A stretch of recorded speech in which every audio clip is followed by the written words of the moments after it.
Hai Church, Shalom, puji Tuhan. Hari ini kita ada di program yang baru dari Allah Baik Ministry, dari program GCIC, Digital Church. Saudara, program ini namanya adalah Aku dan Kehidupan Doaku. Melalui program ini kami ingin mengajak saudara sekalian bukan hanya belajar tentang keluarga, bukan hanya belajar tentang firman, tetapi kita juga belajar untuk membangun kehidupan doa kita, membangun kehidupan spiritualitas kita dalam persekutuan secara pribadi dengan Tuhan. Dan kami merasa ini merupakan satu program yang sangat penting karena akan mendorong saudara, mengajak saudara untuk menjadi orang-orang yang peduli dengan relasi pribadi dengan Tuhan, peduli dengan doa. Karena tanpa doa, kehidupan kita mungkin tidak seperti yang diharapkan. Doa merupakan satu kehidupan yang penting. Oleh karena itu kami ingin mengajak saudara untuk mulai spiritual journey kita, perjalanan rohani kita dengan kehidupan, membangun kehidupan doa kita dalam setiap hari. Dan kami hadir setiap 1 minggu sekali, setiap hari Jumat jam 7 malam. Kami bukan hanya menyampaikan pengajaran, tetapi juga mengajak saudara untuk berdoa secara khusus untuk Indonesia pada khususnya. Karena kalau doa secara gereja, nanti kita akan doakan gereja secara umum. Tidak fokus kepada gereja tertentu karena kami ingin mengajak Bapak Ibu secara umum bersama-sama, tidak terkotak oleh satu denominasi tertentu. Tapi kami ingin mengajak saudara-saudara sekalian untuk berdoa bersama-sama bagi Indonesia, bagi gereja, dan bagi pelayanan-pelayanan lembaga-lembaga gereja secara nasional. Hari ini kita mulai pada pelajaran yang pertama. Saya memberi judul atau tema doa itu mudah, saudara. Sebelum lebih jauh kita mempelajari bagian ini, saya ingin mengajak saudara berdoa terlebih dahulu. Tuhan, kami menyerahkan program baru dari Allah Baik Ministry, dari GCIC, program GCIC Digital Church, dengan tema Aku dan Kehidupan Doaku perdana hari ini. Tuhan, kami berdoa kiranya ini menjadi berkat bagi anak-anak-Mu, membawa anak-anak-Mu semakin dalam persekutuan secara pribadi dengan Tuhan, mengutamakan doa dan memiliki kehidupan doa yang baik. Terima kasih Tuhan, berbicaralah kepada kami dan berkati kami. Di dalam nama Tuhan Yesus, kami menyerahkan program Aku dan Kehidupan Doaku ini, supaya jadi berkat dan membawa anak-anak-Mu semakin memiliki kehidupan doa yang baik. Di dalam nama Tuhan Yesus kami berdoa. Amin. Saudara, doa itu mudah. Mungkin sebagian orang mengatakan, nah, doa itu sulit. Saudara, saya berkata bahwa doa itu mudah, saudara. Kenapa doa itu mudah? Karena sebetulnya secara sederhana, doa adalah satu kegiatan ibadah yang dilakukan oleh manusia dalam usahanya mendekatkan diri dan berkomunikasi secara pribadi dengan Tuhan, yang melaluinya diharapkan manusia dapat berbicara, manusia dapat bertegur sapa dengan Tuhan dan menyampaikan permohonan harapan kepada Tuhan, dan melaluinya mereka berharap mendapatkan jawaban, mendapatkan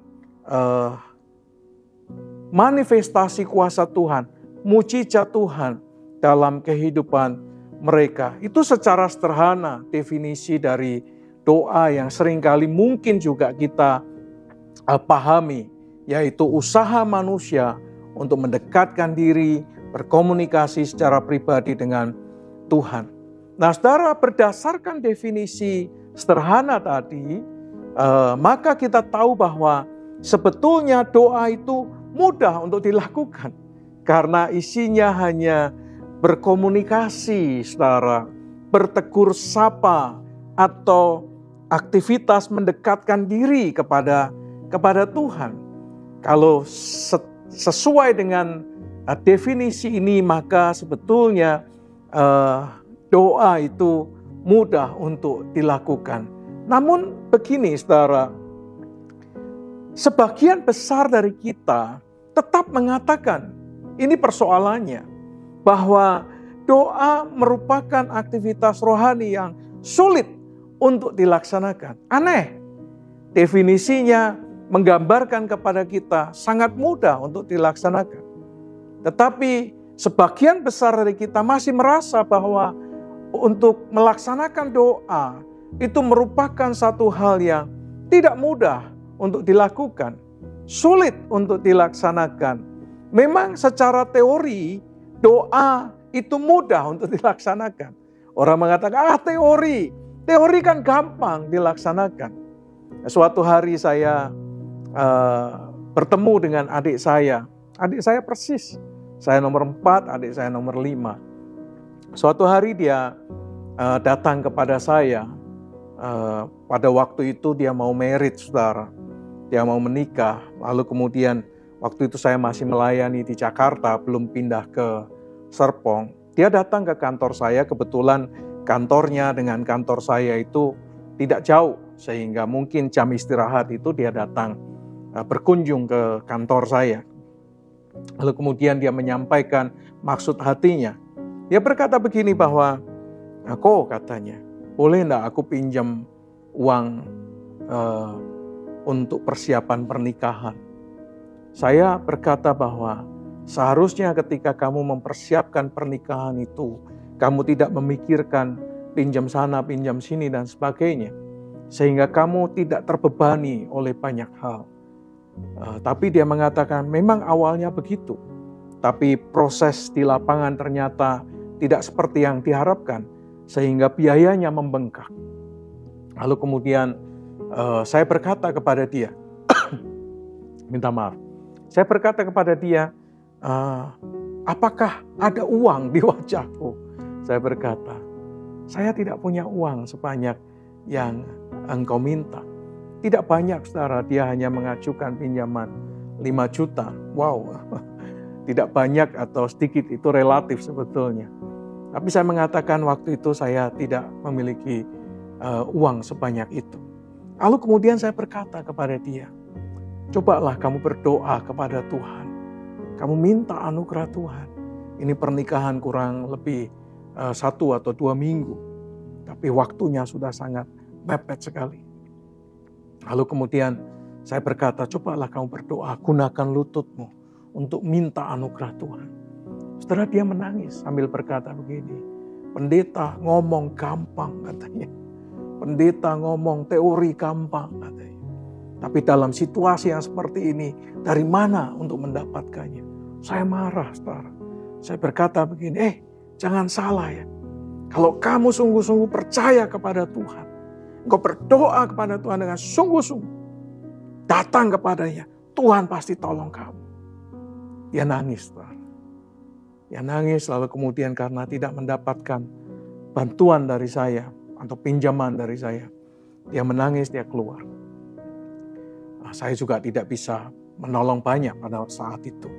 Lalu kemudian, beberapa hari kemudian, itu kalau tidak salah hari Senin atau Selasa mungkin ya, karena Senin hari libur, Selasa ketemu, saudara, hari Kamis dia telepon saya. Dia berkata, bos katanya, thank you ya. Apanya thank you? Puji Tuhan, terima kasih untuk doanya. Benar katanya, kalau kita berdoa, kita berseru kepada Tuhan, kita minta pertolongan Tuhan, Tuhan buka jalan katanya. Setelah di awal dia mengatakan, pendeta ngomong gampang, teorinya gampang, pelaksanaannya tidak mudah. Lalu kemudian saya tanya, kenapa kok puji Tuhan? Ya, tadi aku dipanggil oleh bos, katanya. Ya, bosnya berkata kepada dia, Hen, datang ke kantor. Lalu kemudian adik saya masuk ke kantor, dia berkata, Hen, nanti pas waktu kamu melangsungkan pernikahan, saya tidak bisa datang. Oleh karena itu, saya ingin memberi angpaunya di depan. Saudara, dia keluarkan satu amplop, lalu kemudian disodorkan kepada adik saya. Saudara, ketika amplop itu dibuka, isinya total jumlah uang yang ada di dalam amplop itu sama seperti yang diharapkan jumlahnya. Oleh karena itulah dia panggil saya, "Bos, thank you," katanya. Tercukupi, terpenuhi kebutuhannya. Kok bisa? Ya karena bosku berikan angponya di depan. Karena dia tidak bisa datang. Saudara, memang secara teori doa itu mudah untuk dilaksanakan. Tetapi sesungguhnya menurut sebagian besar orang, doa itu sulit sekali. Saudara, pertanyaannya kan kemudian sederhana. Mengapa doa itu menjadi sangat sulit? Doa menjadi sulit dilaksanakan sebetulnya karena dua alasan. Ada dua alasan menurut saya yang perlu kita pahami. Yang pertama, karena mungkin saudara dan saya ini terlalu memikirkan hal-hal yang tidak prinsip. Kita memikirkan hal-hal yang terlalu jelimet, terlalu ribet. Seperti apa? Kita memikirkan bagaimana sikapnya ketika kita berdoa. Sikap berdoa merupakan satu hal yang penting.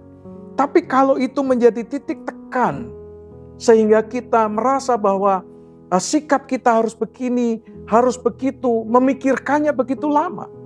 Sehingga kita berpikir tentang banyak hal tentang sikap. Dan pada akhirnya kita tidak melaksanakannya. Kita berpikir tentang bajunya, tentang aksesoris yang harus kita pakai ketika kita berdoa. Setelah kita berpikir seperti orang-orang Farisi dan ahli Taurat, mereka harus mengenakan jubah-jubah yang panjang-panjang. Untuk mereka berdoa, mereka harus menggunakan seragam-seragam tertentu untuk berdoa. Kalau itu yang saudara pikirkan, maka saudara tidak akan pernah berdoa. Karena saudara memikirkan hal-hal yang tidak ada. Saudara tidak memiliki aksesoris seperti yang dimiliki oleh para imam. Saudara tidak memiliki aksesoris seperti yang dimiliki oleh para pendoa. Harus punya tongkat lah, harus punya alat-alat tertentu ketika dia berdoa. Sehingga tidak dapat terlaksana. Karena kita memikirkan terlalu jauh dari apa yang seharusnya kita lakukan. Kita mungkin merasa juga tidak pandai berdoa ketika mengucapkan kata-kata dalam doa kita. Karena kita berpikir bahwa berbicara dengan Tuhan itu harus dengan tata bahasa yang grammar yang baik, susunan kata, subjek, predikat, objek yang baik, kosakata yang baik dan indah seperti puisi. Sehingga ketika saudara membayangkan bahwa saudara tidak pandai berkata-kata, maka saudara mengurungkan niat untuk berdoa. Karena saudara berpikir doa itu harus berisi dengan kata-kata yang indah-indah, yang sedap didengar, yang berisi kata-kata yang asing bahkan dengan bahasa Latin, bahasa Ibrani, bahasa Yunani. Sulit kita berpikir bahwa Tuhan hanya mendengar doa dengan bahasa-bahasa tertentu saja, dengan keindahan tata bahasa di dalamnya. Sehingga kita mengurungkan niat untuk berdoa. Kita berpikir bahwa berdoa itu harus di tempat yang khusus. Kita memikirkan tempatnya, ruangannya harus khusus, di luar keramaian. Kita harus memikirkan tempatnya itu harus adem, tempatnya harus khusus. Sementara saudara di rumah tidak memiliki ruangan. Ruangan saudara terbatas. Kalau saudara tinggal di rumah petak, saudara hanya punya ruang tamu, kamar dan dapur atau kamar mandi. Sementara ruang tamu sudah dipakai orang. Sementara ruang tengah tempat tidur sudah banyak orang tidur. Saudara tidak nyaman merasa berdoa di sana karena penuh dengan banyak orang. Sehingga saudara mengurungkan niat untuk berdoa karena saudara merasa ruangannya harus khusus. Dan saudara tidak punya tempat sehingga saudara mengurungkan niat untuk berdoa. Dan tidak berdoa sama sekali. Mudah, tetapi karena saudara merasa terlalu rigid dengan tempatnya, dengan ruangannya dan sebagainya, sehingga membuat saudara tidak berdoa. Demikian juga dengan waktu doa. Saudara berpikir waktu doanya malam kah, pagi kah, siang kah? Ketika saudara berpikir siang harus berdoa, saudara tidak bisa karena saudara bekerja.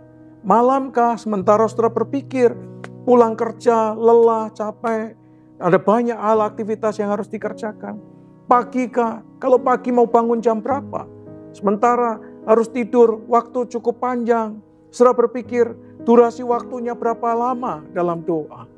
Terlalu banyak yang saudara pikirkan berkenaan dengan waktu.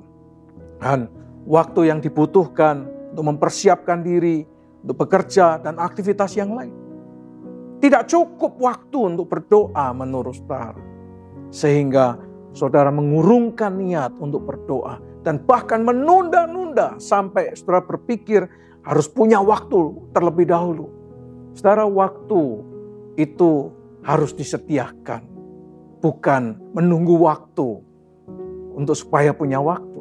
Tapi waktu itu harus disediakan. Menjadi sulit karena saudara tidak menyediakan waktu. Tapi berbenturan dengan banyak hal. Dan pada akhirnya saudara tidak berdoa karena tempatnya tidak ada. Tidak memiliki waktu yang memadai. Tidak memiliki kemampuan menyusun kata-kata yang baik di dalam doa. Pada akhirnya, saudara dan saya kehilangan kesempatan untuk bersekutu dengan Tuhan. Saudara dan saya kehilangan kesempatan berharga untuk menyampaikan permohonan saudara.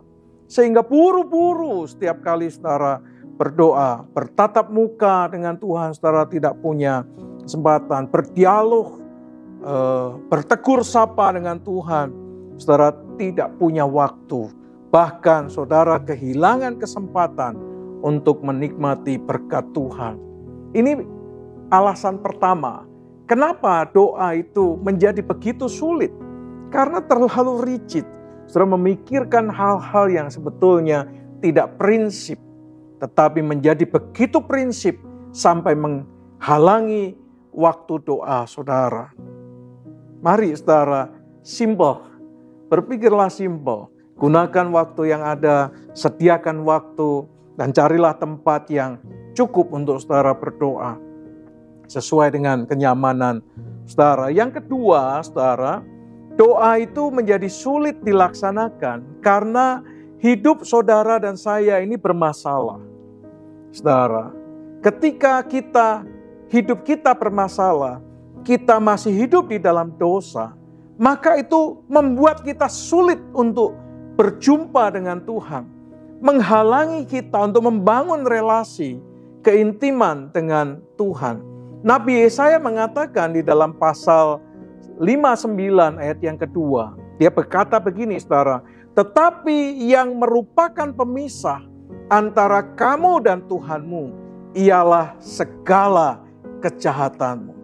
Jadi yang membuat kita sulit berjumpa dengan Tuhan, sulit membangun relasi dengan Tuhan adalah kejahatan kita. Dosa-dosa kita. Kita punya masalah dengan batin kita, dengan hidup kita. Masalah itu ada di dalam dosa kita, dalam diri kita. Saudara tidak dapat berkomunikasi dengan Tuhan karena ada kejahatan di dalamnya. Saudara tidak bisa berdialog dengan Tuhan karena ada dosa di dalamnya. Saudara tidak bisa berbicara dengan Tuhan sebagaimana layaknya seorang sahabat berbicara dengan sahabatnya dengan begitu rupa karena dihalangi oleh dosa.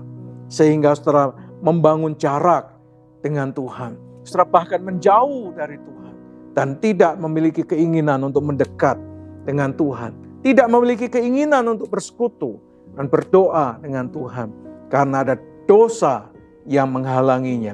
Itu kan sebetulnya sama seperti pasangan suami istri, saudara. Tidak dapat berkomunikasi, berbicara satu dengan yang lain dengan nice, dengan baik, dengan lancar, dengan santai, dengan hubungan yang indah.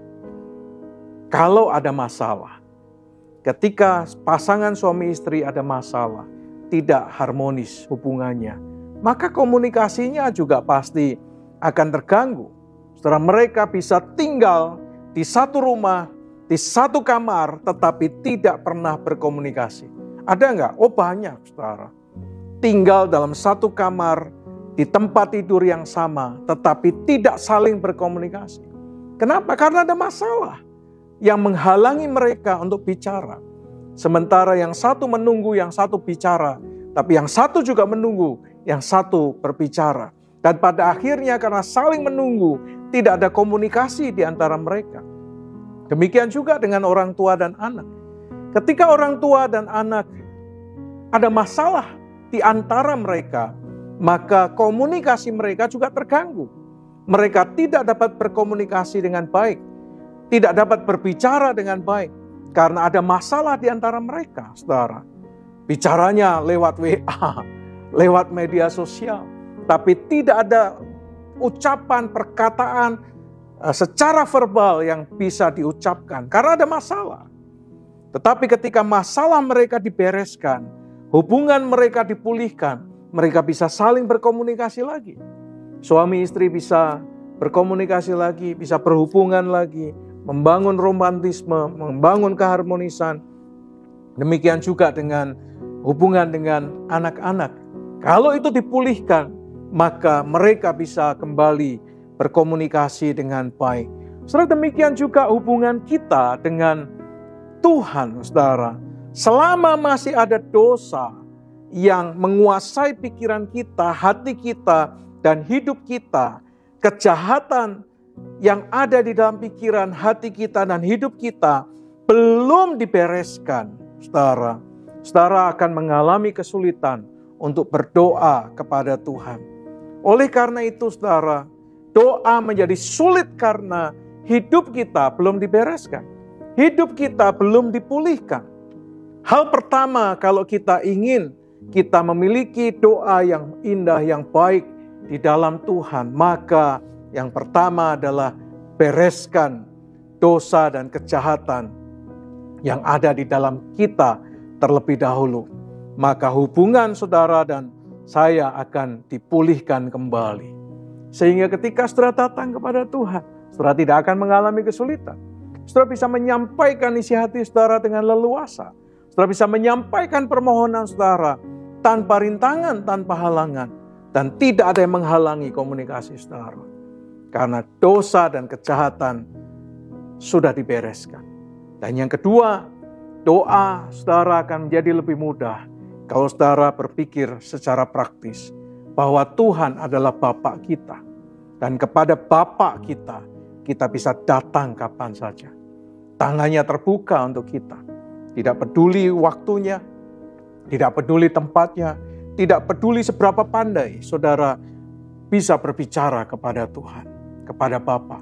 Dia pasti akan dengarkan doa saudara. Tidak peduli rumah saudara jelek, tidak peduli ruangan saudara sempit, biasa-biasa saja. Tidak peduli kata-kata saudara hanya terbatas pada kalimat-kalimat tertentu saja. Tapi kalau saudara ungkapkan itu dengan hati saudara, akan menjadi sebuah doa yang powerful sekali. Amin, saudara. Jadi doa itu mudah atau sulit, saudara? Mudah kalau kita mengerti rahasianya. Sekarang pertanyaan kedua, saudara. Kepada siapa kita berdoa sekarang? Kepada siapa, saudara, kita berdoa? Elia dikatakan mendekati rakyat yang sedang berkumpul di Gunung Karmel. Dan ketika dia sudah ada di Gunung Karmel, rakyat mulai mendekat. Kemudian dia berkata kepada rakyat itu, "Berapa lama lagi kamu berlaku timpang dan bercabang hati? Kalau Tuhan itu Allah, ikutilah dia. Dan kalau Baal itu Allah, ikutilah dia." Saudara, Tuhan mana yang saudara ikuti? Kepada siapa saudara berdoa? Kepada Tuhan atau kepada para Baal? Tuhan yang mana yang kepadanya saudara menyembah? Yang saudara berharap minta anugerah Tuhan? Kepada siapa saudara mendekat dan berdoa? Ini penting, saudara. Pertanyaan ini harus dijawab. Karena setiap agama di dunia ini memiliki Tuhan yang mereka sembah, yang mereka percayai, dapat menolong kehidupan mereka. Yang kepadanya mereka berdoa dan berharap doa-doa mereka didengar, doa mereka dijawab oleh Tuhan. Demikian juga dengan kekristenan, demikian juga dengan saudara dan saya, saudara. Kalau kita melihat perjanjian lama, maka kita menemukan bahwa perjanjian lama mengajarkan kepada kita bangsa Israel menyembah dan berdoa kepada Allah Abraham, Ishak, dan Yakub. Dia menyembah kepada Allah Abraham, Ishak, dan Yakub yang memperkenalkan dirinya kepada Musa. Aku adalah aku, yang dikenal dengan Yahweh, yang dikenal dengan Kurios dalam bahasa Yunaninya. Tuhan, saudara, Allah pencipta langit dan bumi. Dalam perjanjian lama jelas kepada siapa bangsa Israel berdoa, kepada siapa bangsa Israel menyembah, yaitu kepada Tuhan Abraham, Tuhan Ishak, Tuhan Yakub. Yahweh, Adonai, Kurios, yang kita kenal hari ini dalam nama Tuhan Yesus Kristus. Yang kedua, saudara, perjanjian baru itu mengajarkan kepada kita berdoa kepada Bapa di dalam nama Yesus. Paulus mengajarkan bahwa kita ini punya satu Bapa dan satu Tuhan, yaitu Yesus Kristus. Saudara, kepada siapa kita berdoa? Dalam perjanjian baru mengajarkan kita berdoa kepada Bapa di dalam nama Yesus Kristus. Saudara, Elia mengajak bangsa Israel yang telah meninggalkan Tuhan dan berdoa kepada para Baal itu untuk meninggalkan Baal serta kembali berdoa kepada Allah yang hidup, yang mereka kenal sebagai Allah Abraham, Ishak, dan Yakub. Karena hanya Allah saja yang menjawab doa. Hanya Allah yang kita kenal di dalam nama Yesus, yang mengajarkan kalau berdoa kepada Bapa, mintalah dalam namaku itu. Dialah yang menjawab doa.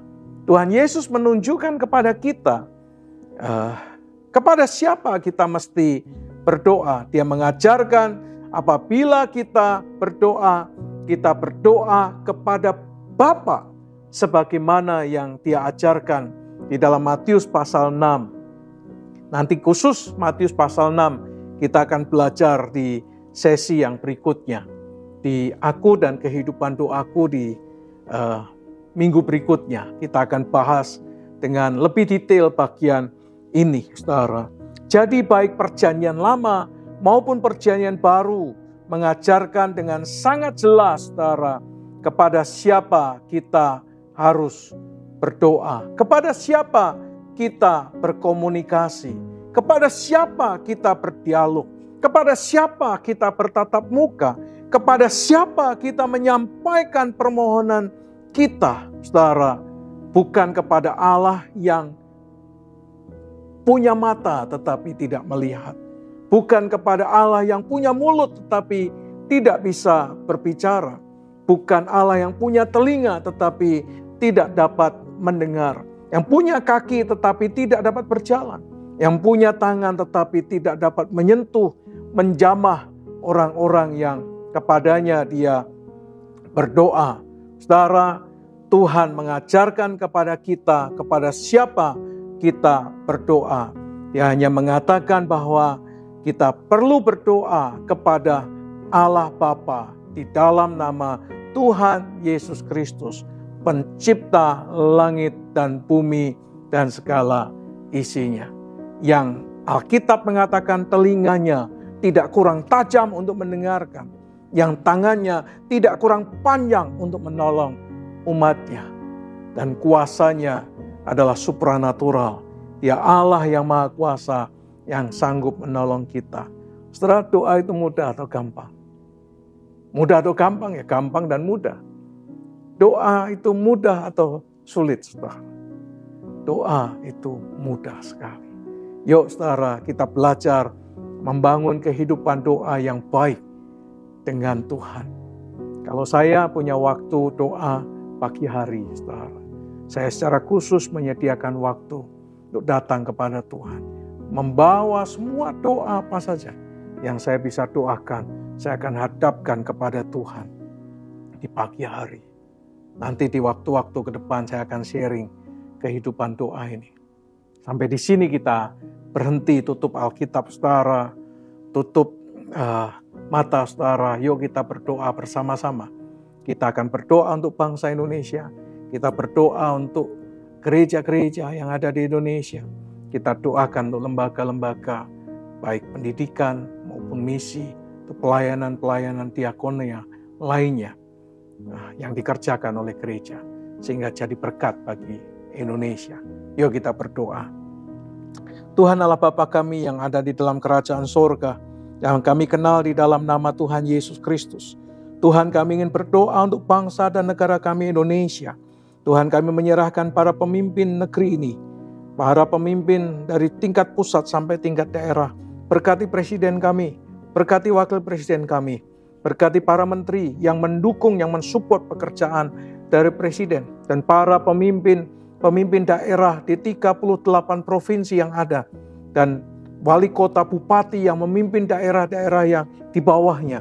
Tuhan, kiranya sungguh para pemimpin-pemimpin yang ada ini diberikan roh takut akan Tuhan, sehingga mereka memimpin dengan takut dan gentar akan Tuhan. Mereka memimpin dengan hikmat dan kebijaksanaan yang daripada Tuhan. Mereka sungguh-sungguh memikirkan rakyatnya. Mereka bekerja untuk rakyatnya, untuk kesejahteraan rakyat yang dipercayakan Tuhan kepada mereka. Terima kasih Bapa, kami punya pemimpin-pemimpin yang bijaksana dalam mendedikasikan hidup, dalam memerintah, dalam memimpin kota demi kota, provinsi demi provinsi, bahkan secara nasional.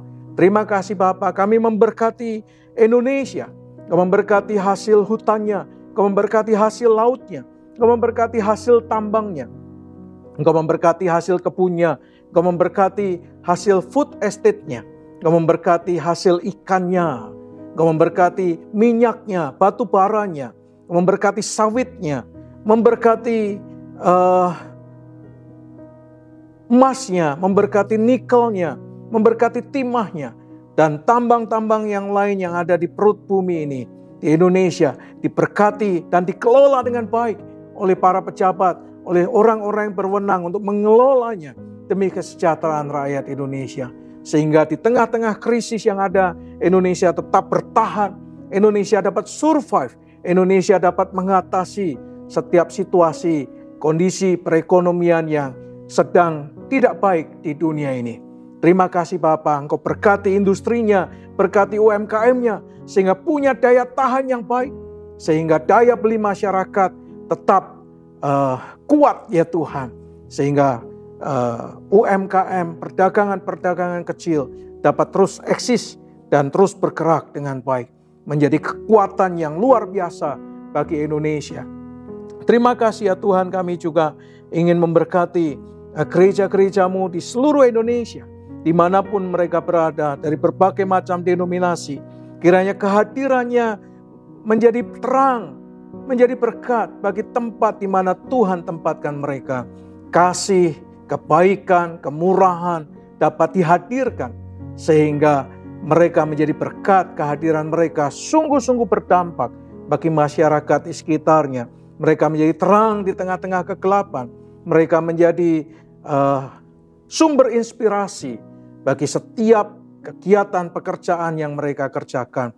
Ya Tuhan, kiranya sungguh gereja-gereja dapat bersatu, mereka saling bergandengan tangan, saling mendukung, saling menopang, saling membangun, sehingga kehadirannya di Indonesia menjadi kemuliaan bagi Tuhan. Terima kasih Bapa, kami berdoa untuk lembaga-lembaga Kristiani, baik di pendidikannya, di kesehatan, maupun di lembaga-lembaga yang lain, melalui diakonianya, melalui pencetakan Alkitab, atau melalui majalah-majalah atau buku-buku yang dicetak. Tuhan, kiranya sungguh menjadi alat Tuhan untuk mewartakan kebaikan, menjadi alat Tuhan untuk menghadirkan kasih, jadi alat Tuhan untuk menghadirkan kebaikan, sehingga pelayanan demi pelayanan yang dikerjakan oleh anak-anak-Mu ini boleh menjadi sukacita dan kegembiraan bagi mereka yang dilayani. Pelayanan diakonia di tempat-tempat gempa, di tempat-tempat bencana alam, kiranya juga menjadi bagian yang mendukung pemerintah dan meringankan pekerjaan pemerintah. Kehadiran mereka diberkati oleh Tuhan. Terima kasih Bapa. Kami menyerahkan bangsa kami menyerahkan kota tempat di mana kami berada, kami menyerahkan gereja dan lembaga-lembaga Kristiani dalam pelayanan mereka di seluruh pelosok tanah air. Kiranya membuat nama Tuhan dipermuliakan. Tuhan tolong kami, berikan kepada kami kesanggupan untuk mulai membangun kehidupan doa kami. Kami ingin memiliki persekutuan yang indah dengan Tuhan secara pribadi. Pulihkan hidup kami, pulihkan hati kami, ampuni segala dosa dan kesalahan kami, sehingga kami dapat kembali membangun relasi yang intim dengan Tuhan secara pribadi. Terima kasih Tuhan, kami bersyukur untuk hari ini. Kiranya program ini diberkati Tuhan, dapat membawa anak-anak Tuhan kembali kepada kerinduan untuk memiliki kehidupan doa yang baik di dalam Tuhan. Terima kasih Tuhan, kami bersyukur di dalam nama Tuhan Yesus Kristus. Kiranya damai sejahtera dari Allah Bapa, cinta kasih sayang daripada Tuhan Yesus Kristus, persekutuan pertolongan pimpinan dan kuasa Roh Kudus menyertai saudara sekalian dari sekarang sampai selama-lamanya di dalam nama Tuhan Yesus Kristus. Amin. Puji Tuhan saudara, bagian pertama dari program Aku dan Kehidupan Doaku sudah selesai. Kita akan ketemu lagi minggu depan di program yang sama setiap hari Jumat jam 7 malam. Kalau saudara diberkati dengan program-program dari Allah Baik Ministry, dari GCIC Digital Church, dari program Aku dan Keluargaku, Aku dan Alkitabku, Aku dan Kehidupan Doaku, dan ibadah minggu secara digital jam 7 malam. Kalau saudara diberkati, dukung kami terus, doakan kami, supaya pelayanan ini terus menjadi berkat, supaya pelayanan ini dapat menjangkau di mana saja anak-anak Tuhan berada dan mereka bertumbuh bersama-sama. Amin. Dukung dengan like, share, bagikan kepada orang lain. Kalau saudara digerakkan Tuhan untuk menabur, saudara bisa menabur ditaburkan di rekening yang sudah dibagikan di deskripsi.